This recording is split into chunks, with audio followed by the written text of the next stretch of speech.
15ই August স্বাধীনতা দিবসের দিন আমাদের ছাত্র যুবরা, উপাসনা, প্রিয়াঙ্কা, পাপাইরা গেছিল ময়নারা ওখানে আন্দোলন করতে। যারা আক্রমণ করলো তাদের উপরে জাতীয় পতাকা তুলতে গেছিল, কি দোষ ছিল স্বাধীনতা দিবসের দিন? শুধু বিজেপি একা তিরঙ্গা র্যালি করবে? তিরঙ্গা নিয়ে কোনোদিন আন্দোলন করেছে?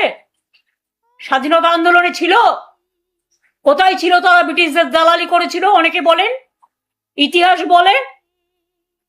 আর আজ তারা, যারা হামলা করলো তাদের উপর স্বাধীনতা সংগ্রামী, স্বাধীনতা আন্দোলনের দিন পতাকা তুলতে দিল না, তাদের উপর যারা অ্যাটাক করলো তাদের একটাকেও অ্যারেস্ট করলো না ভবানীপুর থানা। উপরন্তু তাদের নিয়ে গিয়ে, মেয়েদের ছেলেদের নিয়ে গিয়ে, ছাত্রছাত্রীদের যুবদের নিয়ে গিয়ে ভবানীপুর থানায় ডিটেন করিয়ে রাখলো। স্বাধীনতা দিবসের দিনেও আমাকে একটা লিগাল টিম পাঠাতে হলো তাদের বেল বন্ড করবার জন্য।